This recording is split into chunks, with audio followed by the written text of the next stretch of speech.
Exodus chapter 20, we'll get there in just a moment. I hope that this is true for you, but for me, I am becoming more aware of the kind of man that I want to be and also who I don't want to be in light of what we've been looking at the last few weeks. We've talked about our pace. We've been talking about eliminating hurry and busyness and rush and being more like Jesus and present and quiet and still and more like Jesus. And more like Jesus. All right, that's what I want. And I'm also finding areas where I'm deficient in those things. I went to, there's no place that can show you you're deficient in those things than the Providence Place parking garage. I went to the mall. I actually didn't go to the mall. I parked there. I went to an event in Providence, and it's now like 8:15 on Wednesday night. I'm driving out of the parking garage. You know, you're just like looping around or whatever. I've got my daughters in the back of the car, and what we did was we prepaid the ticket, right? Because if you're there for less than 2 hours, it's free. What a great deal, and best deal in Rhode Island. And so I'm coming down the ramp, and there are 3 lanes for me to go to. All I have to do at this point is put the ticket in. They take the ticket, and the thing goes up. And so there's a couple cars in front of me, and so I want to pick the lane that I think is going to go the fastest, so I can get out of there and go back to North Kingstown, right? And but you know what? I'm thinking, you know what? I'm not in a hurry. I don't want to be in a hurry. So I'm going to go. There's already a car there. There's 1 car. There's 2 over there. There's nobody there. You know what? I'm going to go to this middle lane rather than cut 3 people off to get in front of them to get to that lane because I'm not in a hurry. And so there I am. There's 1 car in front of me. Don't you know that the car in front of me took their ticket out, put it in the machine, then put their card in, took it out, then put their ticket in, took it out, put the card in, took it out. Then they are leaning out the window doing it. Then they opened their door to do it. And so now all these other cars are flying by me, going, putting their ticket in, leaving. And of course, I'm in the 1 lane that isn't moving at all, and I've been there now for like 2 to 3 minutes, ticket in, ticket out, and then, you know what? I see that the car in front of me has a license plate from Massachusetts. And you know what they say about people from Massachusetts? There are wonderful neighbors to the north and to the east. Why didn't she go to a mall in Massachusetts? I'm thinking, what is she doing here? And then I'm strategizing how I can get out of this lane, back up. Now a car's behind me. I can't back up to go in the lane that's shorter. And I just said, man, this was the worst idea ever. Now, I didn't tell you that where my daughters and I were was at a prayer night in Providence that got us peaceful and focused on the things of God until we got into the parking garage.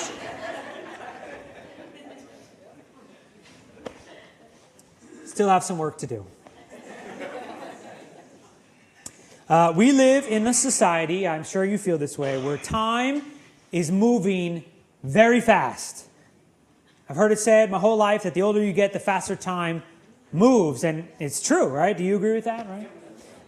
And not only does it seem like time is progressing faster the older we get, but also just the kind of culture we live in, things are so quick and fast that sometimes we can get dizzy. We're feeding off of quick and bite-sized things for our soul, and it can be dizzying, right? You go on Facebook or social media or even a news site, and you're swiping, and you're just moving through things quick until something catches your eye, right? News articles are intentionally written sometime to catch your attention, right? You ever see the ads, the spam ads at the bottom of a website where it's like, you'd be shocked to see what this person from the 80s looks like now. And you click on it, or so I've heard, and you got to click through 150 pictures till that one person's there. So some of you are shaking your head in shame, like, yep.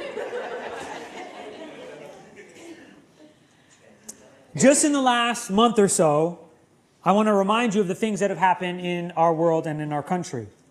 Last month, in January, the country of Iran bombed a base, the United States base in Iraq. That seemed like forever ago. Recently, the President of the United States was impeached and then acquitted by the Senate. That seems like it happened forever ago. Kobe Bryant died in a helicopter accident. But then we move on quickly to the Houston Astros cheated. And should we even pay attention to whether or not they deserve to win the World Series or not? Then the Democratic candidates are having debates and they're having primaries, and the 2020 election, which has been on since like 2016, is here. We're finally here. And what about Bloomberg? And what about this person? What about this person? What about this person? And then the coronavirus, which as of this morning, there are 79,930 cases in 30 countries. And the coronavirus has caused the death of 2,461 people. 2,461 people have died of this disease. But then we click right past that, because the real question of our day and time is, what is Tom Brady going to do?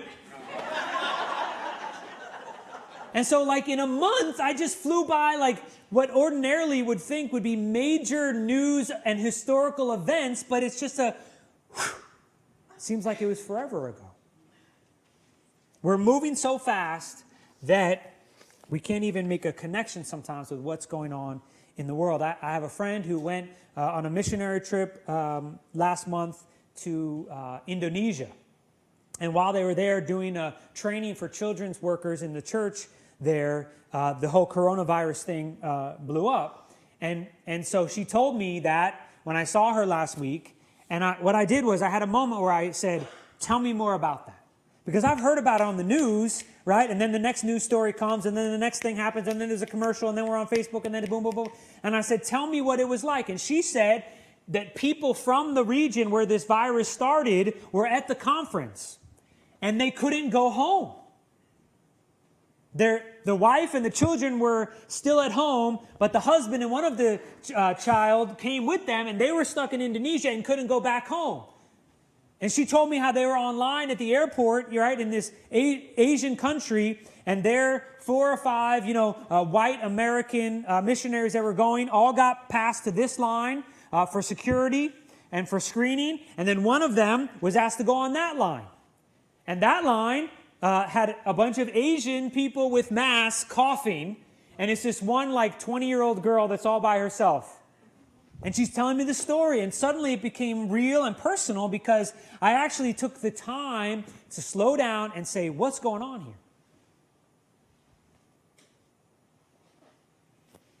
I don't often like to slow down. It's hard for us to slow down. We like being efficient and proactive. We like getting things done.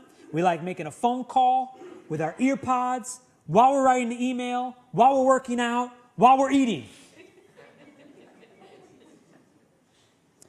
And apparently, from a couple weeks ago, going to the bathroom at the same time. Ask yourself this morning, are you often in a rush? Are you often running late? Do you have more things to do than are possible in the time that you have? Are you forced to rush because of the pace of the life you have? Going fast makes us tired. And so this morning we're going to talk about slowing down. There's a great theologian who said this: life moves pretty fast. If you don't stop and look around once in a while, you could miss it. That was Dr. Ferris Bueller. It's true, though. Life is moving pretty fast, and if you don't stop and look around once in a while, you could miss it. And as we've talked these last few weeks, Jesus did not move fast. Jesus wasn't in a hurry. Jesus made time for people. He took time to feed people. He took time to notice details. Over 15 times in the gospel, the phrase reclining is used to talk about Jesus. He's reclining at a table eating, right? When a man born blind was healed, he got kicked out of the synagogue. Jesus went back and found the man and talked to him and loved him, right? He took the time. He wasn't in a hurry. He slowed down. And so the first thing we're going to look at this morning is that slowing down keeps us in step with God's work. And that brings us to Exodus chapter 20. Slowing down keeps us in step with God's work. Exodus 20, we looked at this last week in light of the Sabbath and rest. Verse 18, this is right after God speaks the 10 Commandments. audibly. The mountain was shaking and such. In verse 18 of Exodus 20, all the people perceived the thunder and the lightning flashes and the sound of a trumpet and the mountain smoking. And when the people saw it, they trembled and stood at a distance. And they said to Moses, speak to us yourself and we will listen. But let not God speak to us or we will what? Die. Wow.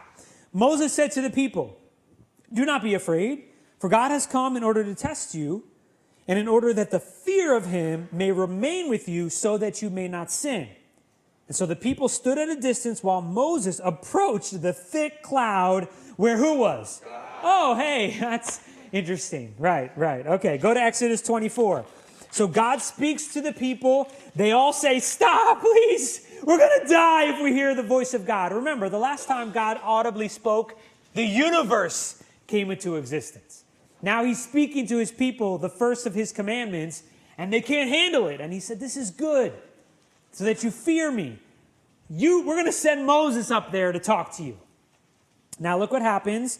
Moses makes his way to the mountain in Exodus 24, verse 19. Moses went up with Aaron. Aaron was his brother. Nadab and Abihu were Aaron's sons, and 70 of the elders of Israel. And they saw the God of Israel. I mean, that's amazing in itself. We need a whole sermon series just on that idea, right? Exodus 24, verse 10. They went up to the mountain and they saw the God of Israel, and under his feet there appeared to be a pavement of sapphire as clear as the sky itself. Yet he did not stretch out his hand against the nobles of the sons of Israel, and they saw God, and what else did they do? They ate and they drank. Now the Lord said to Moses, come up to me on the mountain and remain here, and I will give you a stone tablet with the law and the commandments which I have written for their instruction. So Moses arose with Joshua his servant, and Moses went up to the mountain of God. But to the elders he said, what's that next phrase? Wait here for us until we return to you. And behold, Aaron and Hur are with you. Whoever has a legal matter, let him approach them. And Moses went up to the mountain, and the cloud covered the mountain, and the glory of the Lord rested on Mount Sinai, and the cloud covered it for 6 days. And on the seventh day he called to Moses from the midst of the cloud. And to the eyes of the sons of Israel, the appearance of the glory of the Lord was like a consuming fire on the mountaintop. Moses entered the midst of the cloud as he went up on the mountain. And Moses was on the mountain how long? 40 days and 40 nights. The people say, we don't want to hear directly from you, God. Please send Moses. We don't want to die. Moses goes up with some of his right-hand men, his brother Aaron, the first high priest, Aaron's sons, Nadab and Abihu, and 70 other leaders of Israel. And they come up to about halfway up the mountain, and they see God's glory. And then they have a feast on the mountain in the presence of the glory of God. Woo, that's just so cool. I mean, it's like they could have worshiped. He's like, no, let's spend this time together. They ate and they drank. And there's like a sapphire foot and like glass and glory and fires over here and explosions over here. I mean, Hollywood's got nothing on like God's little pinky touching Mount Horeb.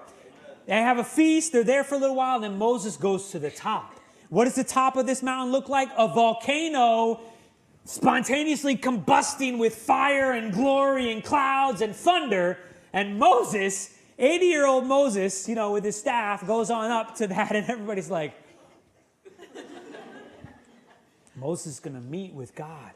He's there for 40 days and 40 nights. Why is he there? Because they asked that Moses would go and meet with God and come down and tell them what he said.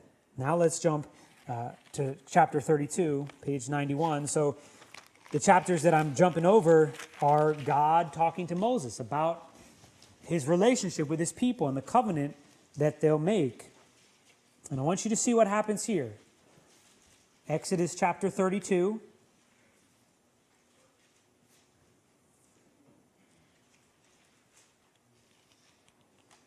For those of you that are using a paper Bible, look at verse 18 right above it. When he had finished speaking with him upon Mount Sinai, God gave Moses the 2 tablets of the testimony, tablets of stone written on the finger of God. Verse 1 of chapter 32.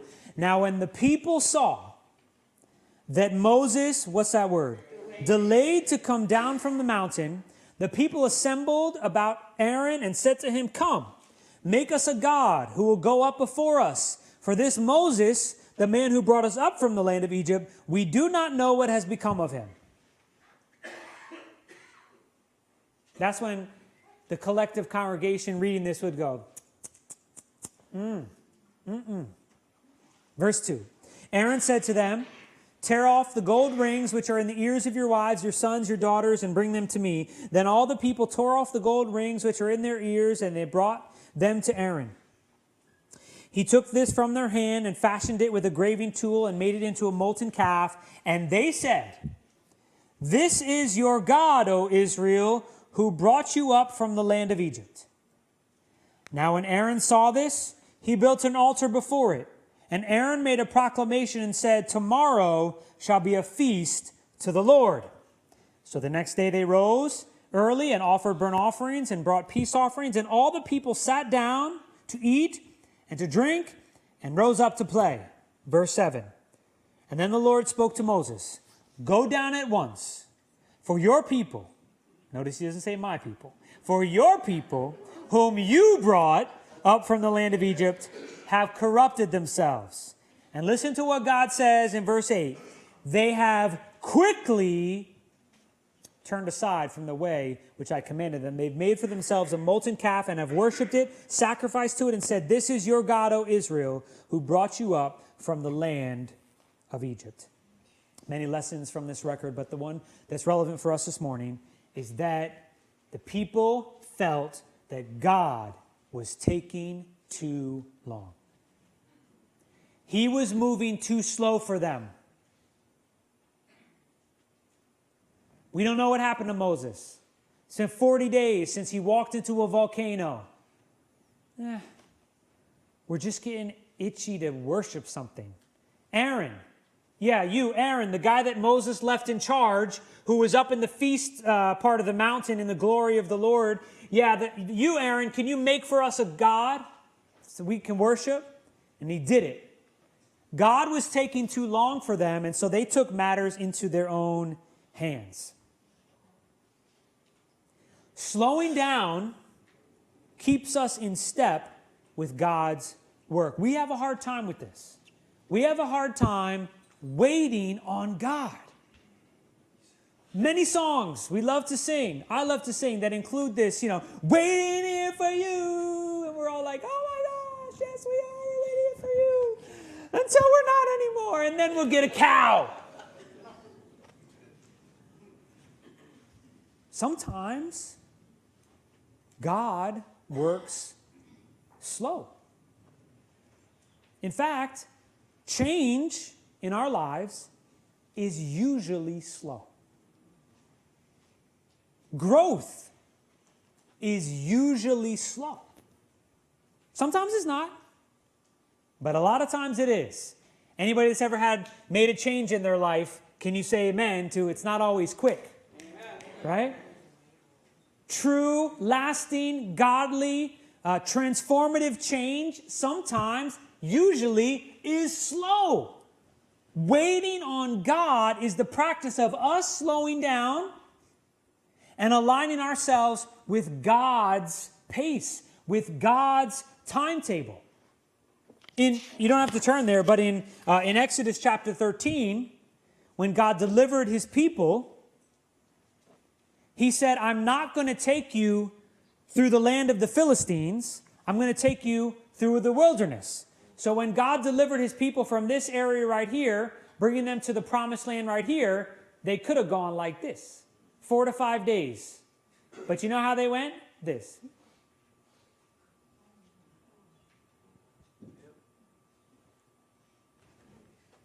And the scripture says the reason why they went the long way is because if they went this way, they went through the land of the Philistines. These were newly freed slaves, and the Philistines at that time were a mighty warrior nation. And so God knew if we go this way, they're going to be afraid. They're going to get scared. They're going to want to go back home. And so you know what he did instead? He took them the long way, and they made the trip. He took them the long way, and they had to go to the Red Sea. What happened there? God parted the Red Sea. See, God took them a longer way than maybe they would have liked to go, but the point of that was for their good. Sometimes God's longer and slower path for us to walk is because it's the right one. And so when we want to speed things up and go the short route, we're no longer walking on the path He has for us. And so waiting on God is hard. I'd like to give you that nice cliche that waiting on God, the best part is just being with Him. Yeah, that's nice for Instagram. But the reality of it is, that's hard. If you've ever waited on God, it's hard sometimes, right? But if you've ever gotten to the place God wanted you to be in, but He took you the long way, aren't you glad He took you His way rather than leaving you? Aren't you glad you made it to where He wanted you to be, even though the journey was longer and it seemed harder? He was with you and He brought you to where He wanted you to be. Sometimes that's the slow road. Sometimes that's the longer road. But for us to slow down and not run ahead keeps us in step with where God is going. Change is slow sometimes, and growth is slow. And I just want to say this before we move from this point. Change is slow in other people too. Growth is slow in other people too. Now, I know God's taking His time to work on you, and maybe we should extend a little patience to the people He's working on in our lives that haven't been worked on enough, and we're getting a little bothered by that. Don't you know God works slow in other people's lives too? And I know we've all been waiting for so-and-so to get his act together, but God's working on him. We sang today, you're not finished with me yet. And that's not just true about you. It's true about me, and your spouse, and your friend, and your enemy, and the coworker that's driving you crazy. Let's show some grace. So number one, slowing down keeps us in step with God's work. And the second thing is, if we would slow down a bit, and we'll talk about how to do this in a few minutes, but slowing down allows us to love better. Slowing down, not being in such a hurry, allows us to love better.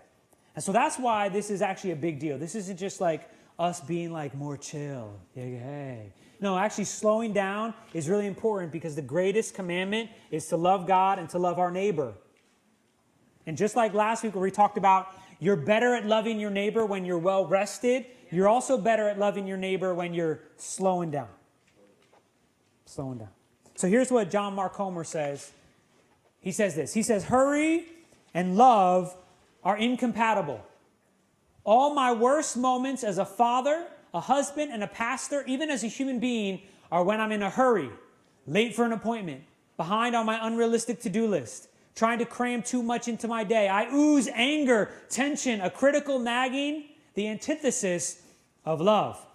Now, my wife thinks I wrote this, but this is actually a quote from a book. But it's true for me. Anybody can relate to that? I mean, yes, yeah. If you don't believe me, next time you're trying to get your type B, easygoing wife and 3 young, easily distracted children out of the house, and you're running late, a subject on which I have a wealth of experience, just pay attention to how you relate to them. Does it look and feel like love? Or is it far more in the vein of agitation, anger, a biting comment, a rough glare, someone called DCYF? Okay. Hurry and love are oil and water. They simply do not mix. Hence, in the Apostle Paul's definition of love, the first descriptor is what? Patient. Patient. Patient. And there's a reason people talk about walking with God and not running with God. It's because God is love. In his book, The 3 Mile an Hour God, the late Japanese theologian Kosuke Koyama put the language around God like this. God walks slowly because he is love. Love has its speed. It is an inner speed. It is a spiritual speed. It is a different kind of speed from the technological speed to which we are accustomed. It is slow, yet it is Lord over all other speeds since it is the speed of love. In our culture, slow is a pejorative, meaning has a negative connotation. When someone has a low IQ, we dub him or her slow. When the service at the restaurant is lousy, we call it slow. When a movie is boring, again, we complain that it's slow. Case in point, Merriam-Webster defines slow as mentally dull, stupid, naturally inert, or sluggish, lacking in readiness, promptness, or willingness. The message is clear. Slow is bad, fast is good. But in the upside-down kingdom, our value system is turned on its head. Hurry is of the devil, slow is of Jesus. Because Jesus is what love looks like in flesh and blood. When you're frustrated or angry with someone, I wonder if you hear yourself saying, I don't have time for this. Think about that. When we're frustrated about how something is going, we say, I don't have time for this. Hurried, not slow, busy. Love and hurry, incompatible. And so, if we slow down, it'll allow us to love better. And let's look at James chapter 1 for this, page 1202.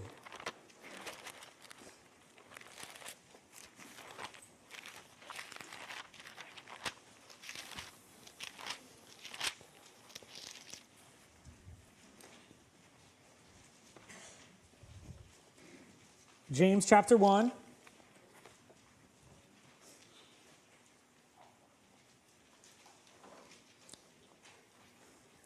Slowing down allows us to love better. James chapter 1, verse 19. I love these verses. This you know, my beloved brethren, everyone must be quick to do what? Hear.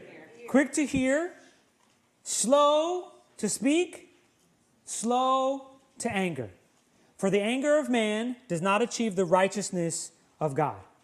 Let's read that again. This you know, my beloved brethren, everyone must be quick to hear, slow to speak, slow to anger.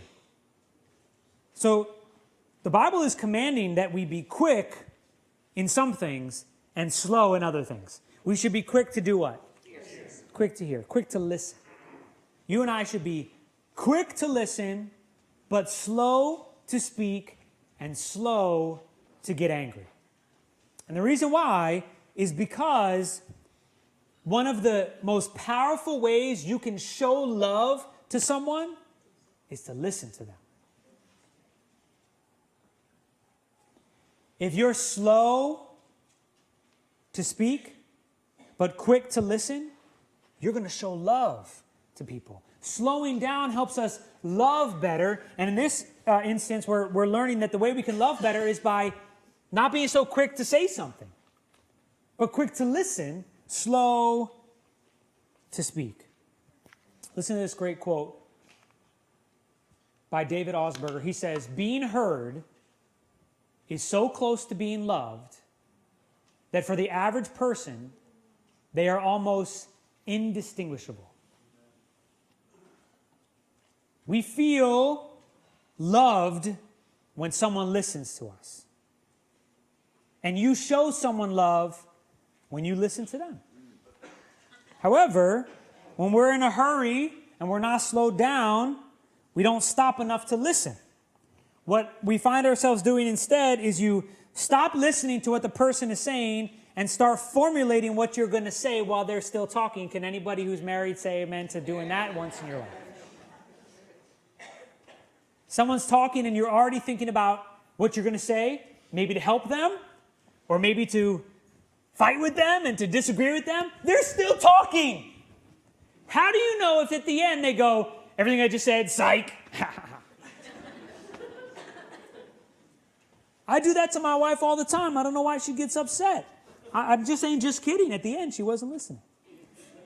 Sometimes we stop listening when someone takes too long to get to the point. You got any long talkers in your life? Got 3 kids like that. Okay, yep, all right. Okay, yeah, yep. Oh, you got the candy at the end. Okay, there's chocolate all over your face. I know that you had a donut. Okay, just get to the point. I stop listening when someone is talking about something that is wrong or that you disagree with. Oftentimes in our modern world, we're listening, but we're doing something else at the same time. What was that, honey? Uh-huh. Yep. Uh-huh. Yes! Watching a basketball game, you cheer when, someone in the room is telling you about the horrible thing that just happened to them today. It's like, I gotta tell you, worked so tough. Yes, we did it! You ever say the wrong answer to the question that they're asking you? Right? When I proposed to my wife, I was so nervous and I wanted to do it at a certain time that I wasn't listening to what she was talking to me about. So we're on this nice, romantic boyfriend and girlfriend walk, and she's like, well, do you think I should talk to him about that? And I'm like, uh-huh. You do? Like, we almost didn't get married because I was about to get on one knee and wasn't listening to what she said. I can only pull out a diamond ring once to get out of that one, okay? Meanwhile, Jess is like, no, you could do it a couple times. The more, diamonds. When we move too fast, we tend to jump, or listen to this, rush to conclusions, and rarely good and loving ones. Maybe some of you saw this. If you have, just let me work through this here. But this was a video that was posted on Facebook this week. We'll watch this, only a couple seconds long. It's in Washington State. The woman is outside her house. That is a what? A vacuum. So there she is. She's vacuuming the sidewalk. And the guy is videoing it and posted it online, which got like hundreds and hundreds of comments, right? Obviously, this woman is on drugs. Like, what's going on, right? And so, like, he didn't know who this woman was. It was a woman in his town, from the town of Yakima, Washington. And there she is, vacuuming the sidewalk. Well, it turns out that there was far more to the lady in the vacuum story. I heard this on K-Love. The woman, I don't know her first name, but her last name was Rodriguez. She revealed that on Sunday, when this video was taken, she was actually cleaning up glass after a drunk driver crashed into her van earlier that week. She said that she simply didn't want to risk someone getting hurt by stepping on any lingering glass on the sidewalk. I'm not a druggie, I'm not crazy, I was thinking of others, she told the news. Her van, which got hit by the drunk driver, was deemed a total loss, which was her family's only means of transportation.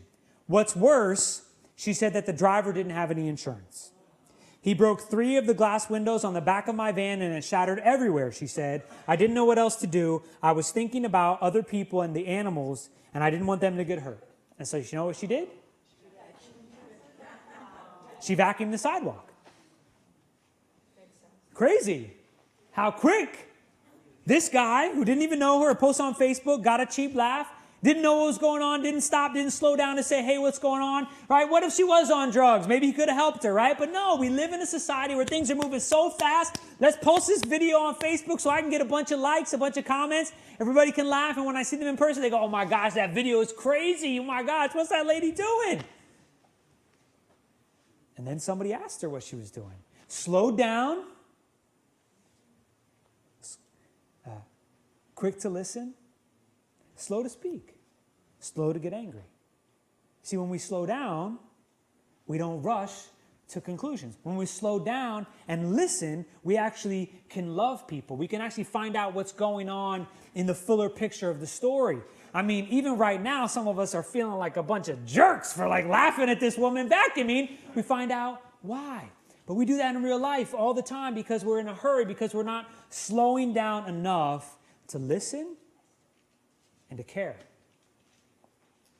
We should be in a hurry to listen, and we should be slow to speak. That's what Scripture is calling us. Proverbs affirms this wisdom. Listen to these proverbs about this. Fools, Proverbs 12:15. Fools think their own way is right, but the wise do what to others? Listen. Listen. Proverbs 18:2. Fools have no interest in understanding. They only want to air their own opinions. It's also true about cable news. Okay. Proverbs 18:13.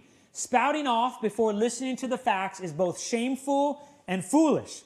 This is the way of wisdom. The book of Proverbs is telling us how we can be wise, how we walk in the fear of the Lord, how we can be like God. And one of the things is to slow down and listen. Proverbs 15:28, the heart of the godly thinks carefully before speaking. The mouth of the wicked overflows with evil words. And then one more Proverb 19, verse 2. Enthusiasm without knowledge is no good. Haste makes mistakes. So there's wisdom to slowing down. Jesus was not in a hurry. He had a pace about him that contributed to peace, being present, and being able to love the people in his life. And so if you're in such a hurry and so connected and so frazzled and so busy and so facing a device and on the phone and multitasking and all these different things, you're missing out on being who God is calling you to be. A person of love. A person who's walking in God's rhythm and in his pace. Now, I know this is hard, especially in the world we live in and with all the things on our to-do list. But I'm going to close this morning with giving you 5 slowing practices that you can do this week that will help you follow through here. The first one is you can help me move today. I just threw that in there. That's not one of them. But you can. All right. Here, I don't have them on the wall. Here's what they are. First thing you can do is practices to help us slow down. Make a meal with someone and then have a meal with someone. So make a meal with someone and have a meal with someone. It takes time. So I've heard it takes time to prepare food. Thank you, Tom. It takes time to prepare food. And so, yeah, go out to eat with your friends and your family, do that. But you know what? You know what will slow you down a little bit and be able to engage with people? Make a meal. And then eat the meal with some people. You could do that this week. Easy to do, easy not to do. Number 2, pick a grocery line without counting the items. Without counting how many people are in front of you. Just take your cart. Hey kids, what's your favorite number 1 through 12? 6. The longest line. Okay, we're going to take the cart there. And just go on that line. And really what that's going to do to you more than anything is going to make you feel the pain.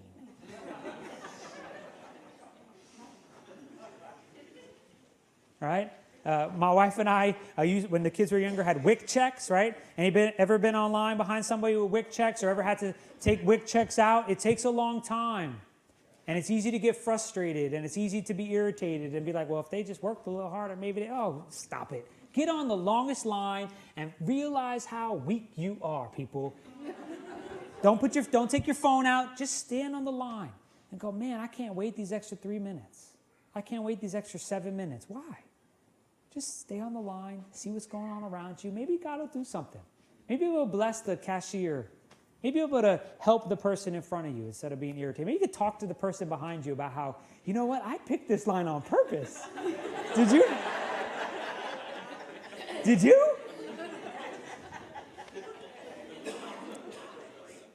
The next one, drive the speed limit.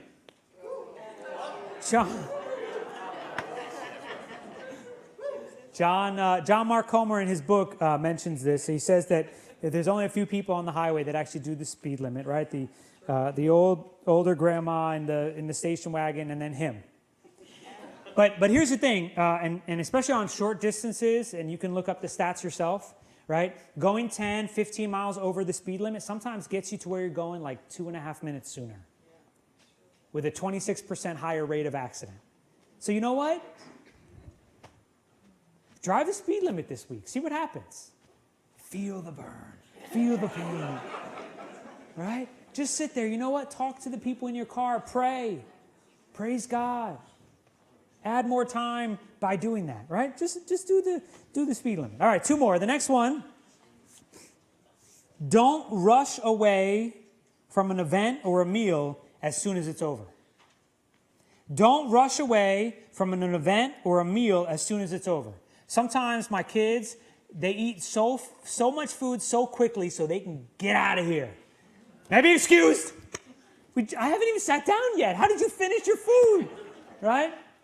So instead of rushing from the table as soon as it's over, stay there. Families, right, especially those of you with children, stay at dinner and talk to each other. Radical Christian. We actually talk to each other around the table, right? No devices. We don't do that, right? But stay there and play a game or ask about each other's day. Don't be in a hurry to rush off, okay? And the reason I said about an event too is even on a Sunday. When we built an addition to our church, we didn't enlarge the sanctuary. We built that room. You know why? Because a big part of our belief of what it means to be disciples of Jesus is to stick around together and have face-to-face time and eat food, right? That's what they did in the glory of God on Mount Horeb. That's what we're going to do forever in Zion. We're going to sit and share meals together and talk about our lives. And so you know what? That's why we have that room. And so I know some of you have places to be, but maybe next week you could plan your time so that you stick around for a little bit. Don't be in a hurry, and you might be introverted, and this is just like anxiety is on the rise because I'm saying sit around and talk to people, all right? Those of you that are weirdos, don't talk to those people that are going to stick around next week. Talk to someone else, okay? And you're like, wait, is he talking to me? But stick around. That's where life happens. Don't be in a rush to leave. All right, again, I know this isn't legalism. If you got to go, that's fine. But maybe here or at your job or at school, instead of being in a rush to just finish and go to the next thing, linger a little bit. Practice that and see what God might bring up in your life. And the last thing is, we could get better at this. Put away your phone or turn off the TV when you're talking to someone or someone is talking to you.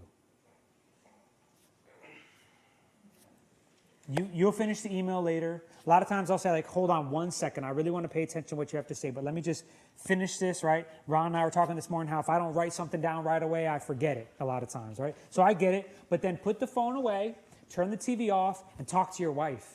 Talk to your husband. Talk to your kids. Don't let them see you as they grow up and they paint a family portrait of what they think the family is like, his dad with his phone in his face, right? Put the phone down, turn the TV off, and talk. People are more important than things. And so this week you try it. Try that, right? And if you just put it away while you talk to a person, while a real life person is in front of you. And then when you're talking to someone, don't be looking at the TV while you're talking to them, right?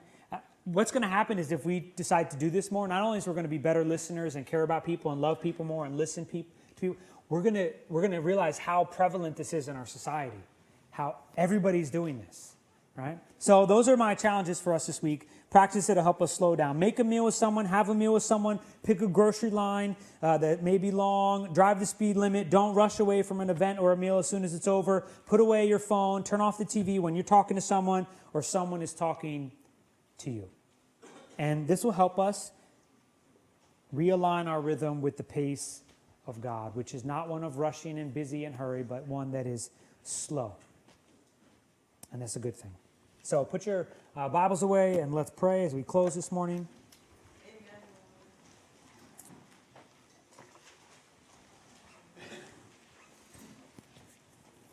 You take a deep breath if you need to. Just maybe you're already thinking about what you have to do when this is over. Maybe that's already starting to creep in, and that's cool. You can go do it, but let's just take this moment right now as we end our service to ask God for help, to slow down.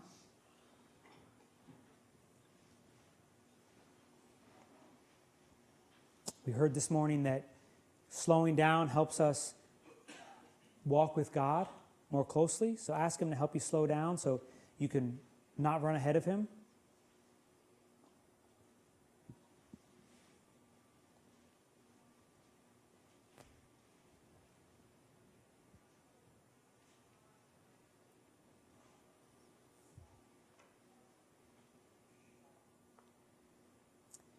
We talked about how slowing down will help us to love others better, be better listeners, more present. Just ask God to help you slow down today and this week so you can love the people in your life a little better.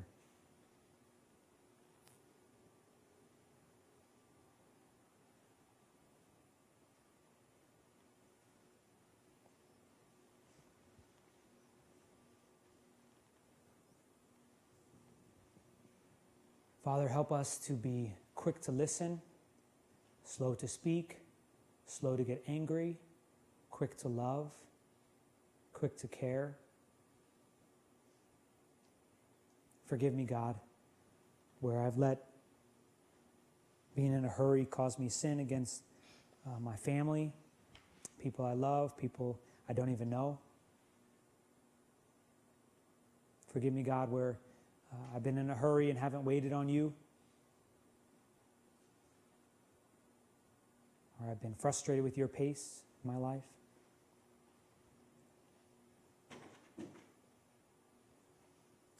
Pray, Father, that you'd mark us this week with a peace that comes from walking with you, going at your pace, your speed.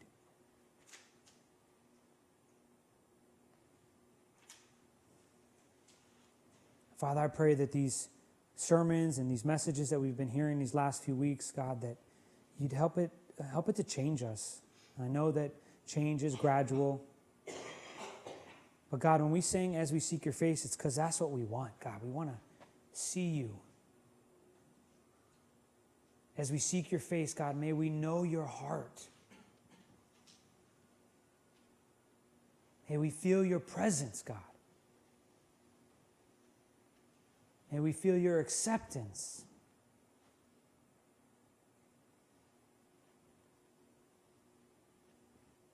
Hear our prayer.